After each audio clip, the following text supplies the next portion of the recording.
একটা ওজিফার কথা বলে দিয়ে যাই, ঘুমোতে যাওয়ার আগ পর্যন্ত ওই ওজিফা কখনো ছাড়বেন না। আমার নবীর 500 বার দুরূদ শরীফ পড়ে আমার রসুলকে নাজরানা হাদিয়া দেওয়ার কথা আমার হুজুর বলে দিয়ে গেছেন। হুজুর বলতেন, বাবা দুরূদ শরীফ না পড়ে তোমরা বিছনায় যাইও না, নবীকে হাদিয়া দেন। ও আমার পীর ভাইরা, পীর বোনেরা ভালো করে শুনে যাবেন, আল্লাহর কসম করে বলি, কোরআন শরীফ আমার হাতে। যদি দুনিয়ার থেকে নবী দেখতে চান দুরূদ ছাড়া যাবে না, যদি দুনিয়ার থেকে নবী খুশি করতে চান দুরূদ ছাড়া যাবে না। আল্লাহ নিজে দুরূদ পাঠায়, ফেরেশতারা দুরূদ শরীফ পাঠায়। যখন আসমান জমিন থাকবে না, কুল্লু মান আলাইহা ফান, কিচ্ছু থাকবে না, ওয়াজহু রাব্বিকা যুল জালালি ওয়াল ইকরাম, আল্লাহ ছাড়া আর কোনো কিছুর অস্তিত্ব থাকবে না, তখনও আমার আল্লাহ নবীর উপরে দুরূদ পাঠাইতে থাকবে। একবার জোরে বলা যাবে কি আল্লাহু আকবার। এই কোরআন শরীফ হাতে নিয়ে বলতেছি, প্রত্যেকদিন রাত্রিবেলা যদি দুরূদ শরীফ হাদিয়া পাঠাইতে পারেন, আপনার নামাজ কবুল হয়েছে কিনা গ্যারান্টি নাই, আপনার রোজা কবুল হয়েছে কিনা গ্যারান্টি নাই, আপনার দান কবুল হয়েছে কিনা গ্যারান্টি নাই, কিন্তু দুরূদ শরীফ পড়ার সাথে সাথে ফেরেশতারা এই দুরূদ শরীফ আমার নবীজির রওজা মুবারকে পৌঁছায় দেয়। এই জন্য ওযু ছাড়া দুরূদ পড়া যায় না। মাসলা বুঝে যান, ওযু ছাড়া দুরূদ পড়া যায় না। জোরে বলেন, ওযু ছাড়া, জোরে বলেন, ওযু ছাড়া, ওযু ছাড়া। আর দুরূদ শরীফ পড়ার সময় অত্যন্ত আদবে মহাব্বতের সাথে পড়বেন, খুব আদবের সাথে পড়বেন। মনে রাখেন, আপনি নামাজ পড়ার সময় আল্লাহর সাথে কানেকশন হয়। কার সাথে? জোরে বলেন, কার সাথে? নামাজে দাঁড়াইছেন, কানেকশন আল্লাহর সাথে। আপনার রব আপনার সামনে, আপনার রবের কুদরতি কদমে আপনি সিজদায় পড়তেছেন। যদি রব না দেখেন তাহলে বুঝবেন আপনার রব আপনারা দেখতেছে। নামাজে আপনার সম্পর্ক হয় আল্লাহর সাথে, আর দুরুদের সম্পর্ক হয় আমার নবীজির সাথে। সরাসরি কানেকশন, কোনো পর্দা থাকে না, পর্দা থাকে না, পর্দা থাকে না, পর্দা থাকে না। যদি দুরুদ আদবের সাথে হয়, ইশকের সাথে হয়, উম্মতের দুরুদের ভিতরে আর রওজা শরীফের ভিতরে পর্দা থাকে না, সরাসরি কানেকশন হয়ে যায়, সরাসরি কানেকশন হয়ে যায়। একটা জবান বন্ধ থাকবে না। চিৎকার মেরে জোরে বলেন আল্লাহু আকবার। অনেকে তরিকার রহস্য বুঝে না, তরিকার রহস্য বুঝে না। দরবারে মুস্তাফা থেকে কেউ মাহরুম আসে না। আমি প্রিয় নবীর রওজা শরীফকে সামনে নিয়ে দাঁড়ায়া প্রথম হজের দিনই প্রথম দিন যাওয়ার পরে আসতে সময় খুব কষ্ট হচ্ছিল। আমি বললাম, ইয়া রাসূলুল্লাহ, আমি আপনার মেহমান। কেঁদে কেঁদে বলেছিলাম, ইয়া রাসূলুল্লাহ, আমি আপনার মেহমান হয়ে আসছি, আপনি আজকে আমার মেজবান। নবী গো, আপনার দরজা থেকে কোনো ইহুদিও মাহরুম হয়ে ফিরে যায় নাই, কোনো কাফেরও আপনার দরজা থেকে শূন্য ফিরে যায় না। ইয়া রাসূলুল্লাহ, আমি বহুদূর থেকে আপনার কদমে আসছি, নবী আপনি কবুল করেন, আপনার কদমে আমাকে বারবার বারবার ডেকে নিয়ে এসে। আল্লাহ কবুল করছে, আল্লাহ রসুল মঞ্জুর করছেন।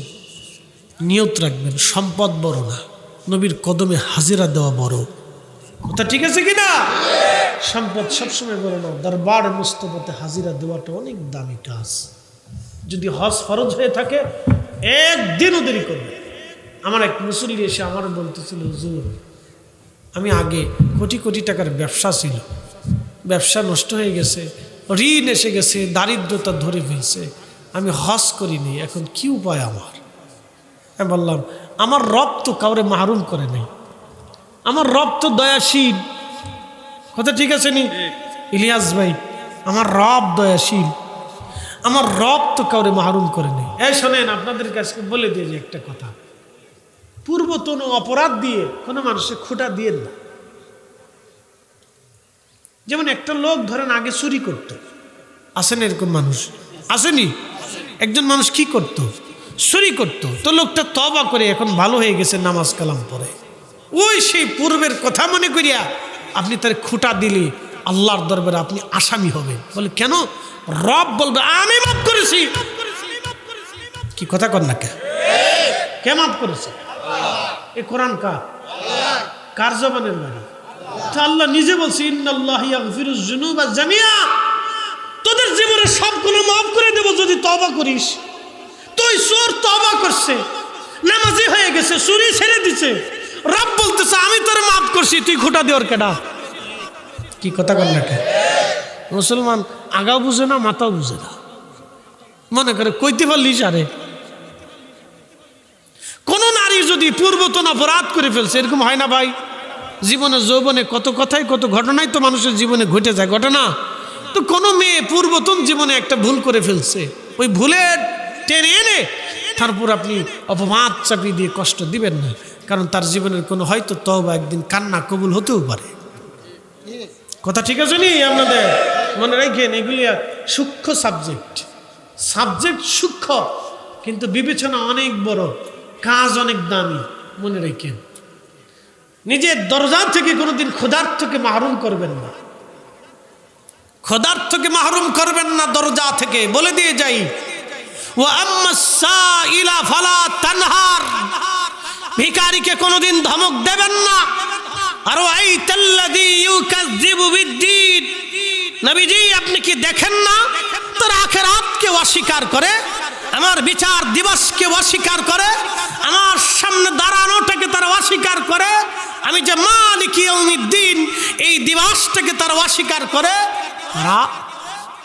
ফাযালিকাল্লাযী ইয়াদুউল ইয়াতীম, যারা এতিমের মাল ভক্ষণ করে, এতিমের সাথে রূঢ় আচরণ করে, এতিমকে ঘাড় ধাক্কা দিয়ে বের করে দেয়।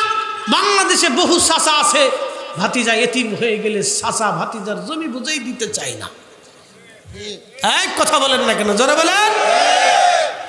যতদিন ওই এতিম ভাতিজার সম্পদ আপনি লুণ্ঠন করে খাবেন, আপনি সম্পদ খান নাই, শুয়োরের গোশত খাইছেন, কুত্তার গোশত খেয়েছেন। এই কথা বলেন, জোরে বলেন। আপনি কুত্তার গোশত খেয়েছেন। অনেক মামা আছে এতিম ভাগ্নে ভাগ্নির জমি বুঝাই দিতে চাই। আপনাকে বলতেছি শোনেন, আপনি সম্পদ খান নেই, কুত্তার গোশত খাইছে। মানুষ বুঝে না। আল্লাহর কোরআন কত চমৎকার, ওয়ালা ইয়াহুদ্দু আলা তুআমিল মিসকিন, আর আখিরাতকে তারা অস্বীকার করে যারা মিসকিনকে খাদ্য দানে অনুৎসাহিত করে। খাবারের বিরুদ্ধে ফতোয়া দিয়েন না, তবারকের বিরুদ্ধে ফতোয়া দিয়েন না, জিলাপির বিরুদ্ধে ফতোয়া দিয়েন না, আমিত্তির বিরুদ্ধে ফতোয়া দিয়েন না, খিচুড়ির বিরুদ্ধে ফতোয়া দিয়েন না, বিরিয়ানির বিরুদ্ধে ফতোয়া দিয়েন না। এত ফতোয়া আমি দেন না, ফতোয়া সব জায়গায় চলে না। হুজুর এই কথা কেমনে বলতেছেন? বলতেছি শুনেন। আজকের মাহফিলে তাবরক আসেনি, যে এমনি করতেছেন মনে হয় যে আপনারা খাইতেন না। তাবরক আসেনি? আচ্ছা, তাবরকে এখানে যারা বসছে সবাই যমুনা গ্রুপের মালিক নাকি? কোন তাহলে কারা? মধ্যবিত্ত অথবা নিম্নবিত্ত, মধ্যম আয়ের মানুষ অথবা নিম্ন আয়ের মানুষ। এখানে কিছু দরিদ্র শ্রেণীও আছে, গরিবও আছে, অনেকে এতিমও আছে। বাপ আছে না? আসতে কয় না, জোরে বলেন আসে না? আচ্ছা বলে, শুধু কি মানুষে খাবে, কুকুরে পাবে না? শুধু কি কুকুরে পাবে, বিড়ালেও পাবে না? পোকামাকড়ে পাবে না? তাহলে ফতুয়া সব জায়গায় চলে না। এত ফতুয়া দিয়ে না, বহুত দিছে, উম্মতরে শেষ করে ফেলছে। উম্মতের নাই কিছু, সাঁতার কিচ্ছু নেই, বোম মারলি ফ্যাটের ভিতরে খালি বাথরুম ছাড়ার কিচ্ছু নেই। ওয়ালা ইয়াহুদ্দু আলা তুআমিল মিসকিন, তোমরা মিসকিনকে, অসহায়কে খাদ্য দানে যারা অনুৎসাহিত করে, তারা আখিরাতকে অস্বীকার করে। এই কোরআনে আল্লাহ বলছে, আমি বলিনি তো, আল্লাহ নিজে বলেছে। হাবিব আপনি কি তাদেরকে দেখেন না? এরা অস্বীকার করে আখিরাতকে। তারা ভাবে আমরা আল্লাহর দরজায় কোনোদিনও দাঁড়াবো না। শোনেন, সহিহ বুখারীতে কিতাবুল আম্বিয়াতে একটা ঘটনা আসছে। পতিতা নারী, বনী ইসরাইলের এক পতিতা নারী টাকার বিনিময়ে দেহ ব্যবসা করত। বলেন, সমাজে কি নারীর কোনো মূল্য আছে? আহা, আপনার একটু বুঝাই। পতিতা নারী, রাত কি বেশি হয়ে গেল লুৎফর ভাই? বেশি হয়নি, তাও কম না, 2 ঘন্টা হয়ে গেছে।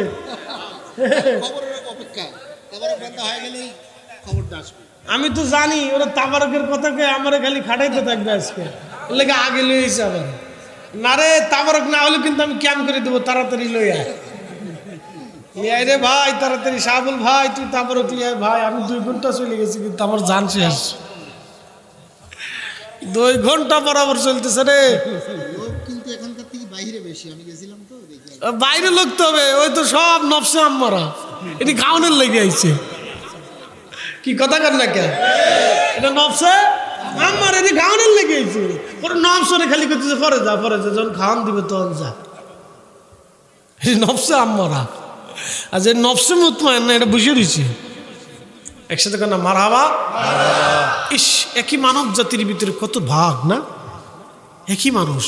আমরা ছিলাম কার কাছে? আল্লাহর কাছে। ওই পতিতা নারী টাকার বিনিময়ে দেহ ব্যবসা করলো। আপনি বুঝেন তো, একটা মেয়ে টাকার বিনিময়ে যখন পুরুষের শয্যাশায়ী হয়, সমাজ তারে মানে না।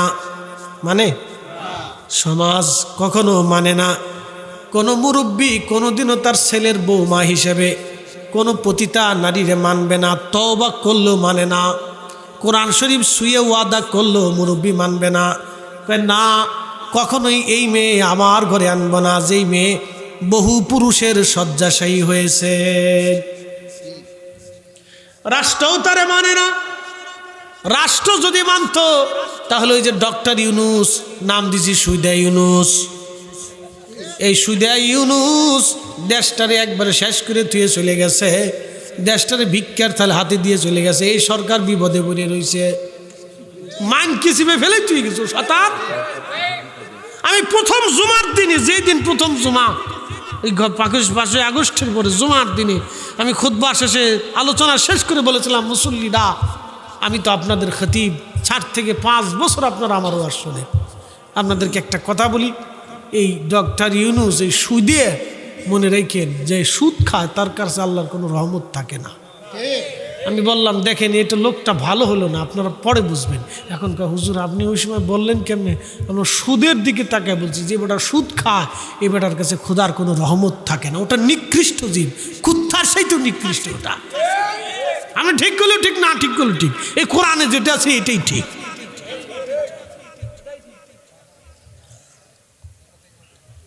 তো খুব মনোযোগ দেন। কোথায় ওয়াজ নিয়েছিলাম ভুলে গেছি। ওই যে পতিতা, এই বেটা কি করে ঠিক গেছে জানেন? আর 10 বছর পরে বুঝবেন। এই বেহাইয়া পতিতাদেরকে শ্রমজীবীর মর্যাদা দিয়ে এদেশের লক্ষ লক্ষ নারীদেরকে পতিতা বিক্রি করার জন্য সুযোগ করে দিয়ে গেছে। আমি নাউজুবিল্লাহ কইতেছি না, আর কোন নাউজুবিল্লাহ কই লাভ নাই, হয়ে গেছে। এখন যদি মাথা ঠুকে কান দেন তাও কাজ হবে না। মাথা ঠুকে যদি কান দেন তাও কাজ হবে না। ও সাইডে চুয়ে চলে গেছে শতান কোথাকার। ওরা আমি 2 চোখ দিয়ে দেখতে পারি না। এরপরে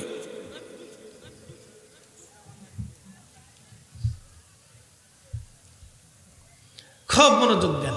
পতিতা নারী টাকার বিনিময়ে দেহ ব্যবসা করে, সমাজ তারে মানে না, রাষ্ট্রও তারে মর্যাদা দেয়। আচ্ছা বলেন তো, বাংলাদেশে পতিতা আছে কয়টা? সব মিলিয়ে ধরেন 50,000। তো 50,000 রাষ্ট্র যদি চিন্তা করে 50,000 পতিতা নারী রে আমরা প্রত্যেকের কর্মসংস্থান দিয়ে সুস্থ জীবনে ফিরিয়ে আনবো, রাষ্ট্র পারে না? কিন্তু করে না। তার মানে পতিতা নারীর মর্যাদা রাষ্ট্রেও নাই, সমাজেও নাই, পরিবারেও নাই, কোথাও নাই। কিন্তু একজনের কাছে আছে, যদি তওবা করে রবের দরবারে আছে। আসতে কইলেন কেন? জোরে বলেন। কোথাও নাই, কিন্তু একজনের কাছে আছে। তিনি মালিক, তিনি রহমান, তিনি রহিম, তিনি গফফার, তিনি গফুর, তিনি মালিক ইয়াউমিদ্দিন, তিনি রব্বুল আলামিন। আমার রব বলতেছে, বান্দি তুই যদি আমার কাছে তওবা করে ফিরে আসিস, তোর জীবনের সব গুনাহ মাফ করে দিব। আমি রব আমার ওলি বানাইয়া তোরে কবরে নিয়ে আসবো। একসাথে বলবেন আল্লাহু আকবার। কখনো তোমাকে যদি ভুলি হেদায়েতের আলো জেলে নিয় কাছে তুলি, কখনো তোমাকে যদি ভুলি। হেদায়েতের আলো জেলে নিয় কাছে তুলি, ঠাই দিও প্রিয়তম অগমহিয়ান। তুমি রহমান, তুমি মেহেরবান। অন্ধ গাহে না শুধু তোমারি গুণগান, অন্ধ গাহে না শুধু তোমারি গুণগান। বুঝেও বুঝে না তবু শান, তুমি রহমান, তুমি মেহেরবান। অতীত নারী টাকার বিনিময়ে দেহ ব্যবসা, কাস্টমারের জন্য দরজার সামনে দাঁড়ানো, দেখে কুকুর জিব্বা লেলিয়ে লেলিয়ে আসতেছে। আরবের দেশ, প্রচণ্ড গরম, মহিলার আর বোঝার বাকি নাই। কুকুরের তৃষ্ণা লেগেছে, ক্ষুধার্ত। মহিলার মনে মায়া লাগলো, পায়ের মোজা খুলে রশি বেঁধে কুয়ার ভিতর থেকে পানি উঠাইয়া তৃষ্ণার্ত কুকুরকে পানি পান করাইল। যখনই পানি পান করাইল, আল্লাহর নবী ডাক দে বললেন, সাহাবীরা রে, এই কাজটা আল্লাহর কাছে বড় দয়া লাগলো। এহসান বিল এহসান, দয়ার বিনিময়ে দয়া, দয়ার বিনিময়ে দয়া। এই জন্য দেখবেন অলিদের বারগাহে যদি যান, অলিরা দয়া করে। কি কথা কন না কেন? অলিরা দয়া করে। অলিরা কি করে? দয়া করে। অলিরা দয়া করে। সব মনের অধিকারী যারা, তারা মানুষের দয়া করে। দয়ার বিনিময়ে দয়া, দয়ার বিনিময়ে দয়া। আল্লাহর কাছে এই কাজটা ভালো লাগলো। আল্লাহর সৃষ্টি একটা মাখলুকরে দয়া করার কারণে, তৃষ্ণা নিবারণের কারণে আল্লাহ তার পতিতা বৃত্তির জেনার সমস্ত গুনাহগুলি মাফ করে তারে পবিত্র বানাইয়া, আমার আল্লাহ এই পতিতা নারীরে জান্নাতি বানাইয়া দিল। না হয় না? আরো জোরে বলেন। রবের নাম কি? আল্লাহ। জোরে বলেন। আরো জোরে। ওই আল্লাহ আসেনি? আসেনি? মাফ করেনি? মাফ করবেনি? প্রতিটা নারীরে যদি ক্ষমা হয়, তাহলে আমরা আশা করা যায় মানুষকে দয়ার কারণে আমাদেরও ক্ষমা হবে। কথা বলেন ঠিক কিনা? এই জন্য বলছি, খালি ফতোয়া মেরেন না, বহুত ফতোয়া দিচ্ছেন, এটা বাদ দেন। বাদ দিয়ে মানুষের একটু ইবাদতের দিকে ঝুঁকান। কি কথা ঠিক আছে কিনা? ঝুঁকান, এগুলো বাদ দেন, এগুলো দিন না ভাই, এগুলো অনেক বড় কঠিন। আমার একটা ভুল সিদ্ধান্তের কারণে যদি 10 জন এগুলো ফিরে চলে যায়, তো কিয়ামতের ময়দানে আল্লাহ জিজ্ঞেস যদি করে, বান্দা তোমার জীবনের হিসাব বুঝাই দাও, তোমার একটা কথার কারণে আমার বান্দা বেনামাজি হয়েছিল, আহা কি হিসাব দেবো সেই দিন? বলেন তো, কি সর্বনাশ হয়ে যাবে আমার জীবনে, কি মুসিবত আমার জীবনে চেপে আসবে যে তোমার ওয়াজের কারণে, ফতোয়ার কারণে একজন নামাজ থেকে, জিকির থেকে, দোয়া থেকে, ইবাদত থেকে মাহরুম হয়েছিল। আজকে বুঝাই দিয়ে তারপরে যাও, কি উপায় হবে বলেন তো? আহা সর্বনাশ হয়ে যাবে সেই দিন। এই জন্য কিছু কিছু ইবাদত আছে আপনার দরজা থেকে যেন ক্ষুধার্ত মাহরুম না হয়। মনে থাকবে? আমার পীর ভাইরা মনে থাকবে নি? হুজুর কেবল একটা শিক্ষা আছে, বাবা কেউ যদি আসে তাহলে কিচ্ছু না থাকলে 1 গ্লাস পানি পান করা হলো, বিদায় দিবা। কথা ঠিক আছে না আপনাদের? আপনারা তো ভুলে যাচ্ছেন ইদানিং, কেন জানি ভুলে যেতেছে আমার ভাইরা। সে আগের সেই মহাব্বতে আমার নাই। একজন আরেকজনকে দেখলে পলাই চলে যায়, বুঝি রে, আমি বুঝি রে। আমরা দেখলে অনেকে সরে যায়, বুঝি রে। আমার জীবনের ইতিহাসে, স্টুডেন্ট লাইফে আমি 12 বছর আটটুসি হুজুরের দরবারের মাদ্রাসায় পড়াশোনা করছি। 12 বছর থাকছি পড়াশোনা দিয়ে, সব দিয়ে 12 বছর। আমি কখনো বাজারে যে চার দোকানে বসে বসে চা কিনি। আপনারা আমার কোনো সময় আটটুসি যে দেখেন আমি চার দোকানে বসি? কখনো দেখেন না, কারণ বাজার নিকৃষ্ট জায়গা। আলেমদের জন্য চার দোকানে বয়ে বয়ে গ্যাদ গ্যাদ গ্যাদ গ্যাদ করে সবার লেগে চা গিলা, আর পাবলিকে ভাইজান চা খান, বিস্কিট আন, এটা খান, এগুলি আমার কাছে নেই। রাস্তাঘাটে যেখানে দেখো কেউ কিছু খাওয়াইতে চাইলেন, বলি না ভাইজান আলহামদুলিল্লাহ চলবে, এখন আরেক দিন। এগুলি থেকে আমি দূরে থাকি একটু। তা আমরা দেখলে ভয় পেন না, উল্টে খাওয়াই দেবো ইনশাল্লাহ, চিন্তার কারণ নেই, ডরায়েন না। মেহমানদারি করলে রিজিক বাড়ে। আল্লাহু আকবার কর। মানুষে খাওয়াইলে কি বাড়ে? জোরে খান।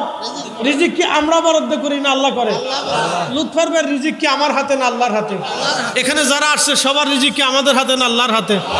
আজকের সভাপতি সাহেবের, প্রধান অতিথি সাহেবের রিজিক কি আমার হাতে না আল্লাহর হাতে? তো যদি রবের হাতে বিশ্বাস হয়ে থাকে তাহলে রিজিক আল্লাহ উনারটাই উনারে খাওয়ায়, কিন্তু আমারে দিয়ে আপনারে দিয়ে হয়তো খাওয়ায়। কিন্তু আপনার দিয়ে যখন খাবে তখন আপনার ঘরে রিজিক ওই পরিমাণে পাঠাই দিয়ে তারপরে 70 গুণ বাড়াইয়া তারপরে আপনার খাওয়াইতে আল্লাহ শক্তি দেয়। জোরে কর না মারহাবা। সূত্র মনে রেখেন। এই ফোলাফান, তোরা সার্ভিস দিয়ে যারা ঘুরতেছিস, তোরা বহুত ঘুরছিস, এবার তাবারক কে যা। আসেন নবীজিকে আমরা সালাম জানাই, ইয়া নবী সালাম